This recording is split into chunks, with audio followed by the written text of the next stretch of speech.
6 years ago, we were just two kids who happened to become friends, but got caught with our feelings and decided to be honest about it. I found my safe space. The person I want to struggle with. The person I want to go through bad times.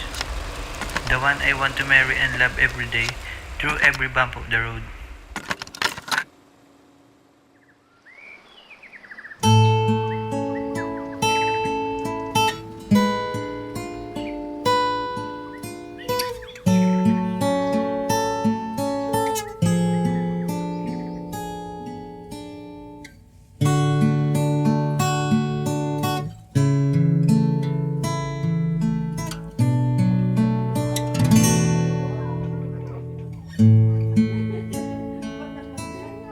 Ikaw at ako, pinagtagpo, nag-usap ang ating puso, nagkasundong magsama habang buhay.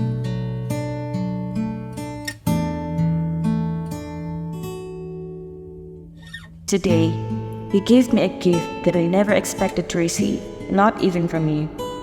You are giving me a lifetime with you. I promise to love everyone that you love, your family and loved ones.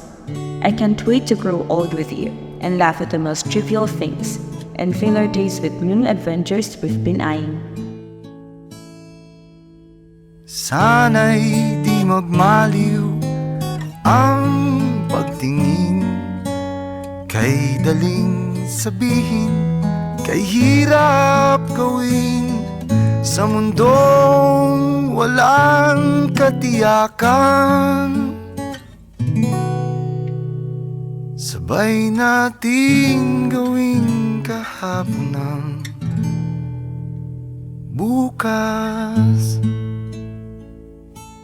Sabi nga ng iba, masyado pa tayong bata. Madami pa tayong makikilala. Totoo naman.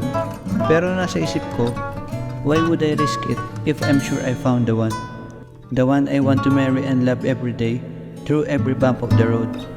Ikaw at ako, pinag-isa, tayong dalawa, may kanya-kanya sa isa't isa. Tayo ay sumasandal.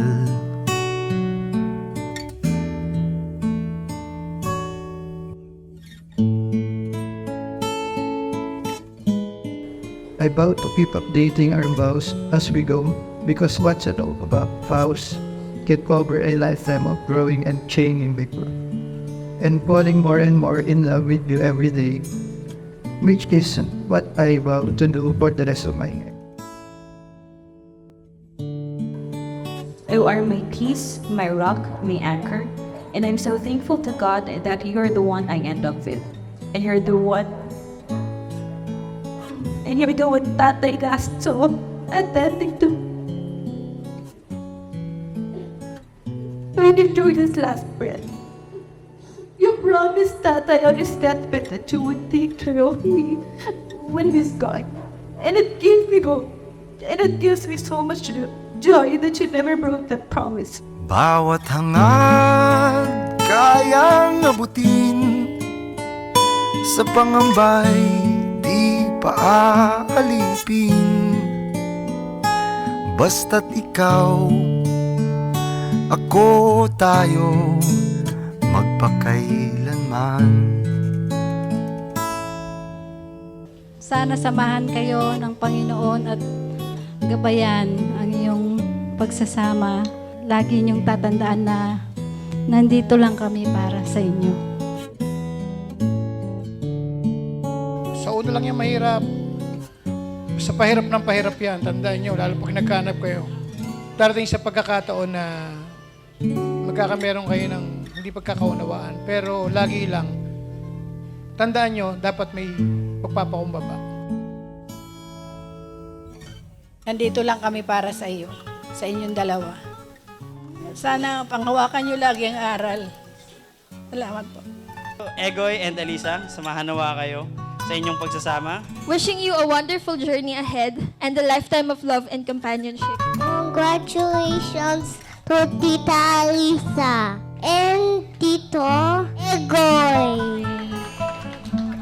Di ko alam ang gagawin kung mawala ka. Buhay ko'y may kahulugan tuwing ako iyong hagkan. Umabot man sa ating huling hantungan.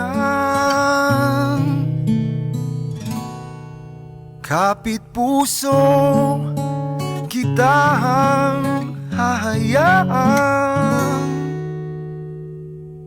ngayon at kailanman. Ikaw at ako.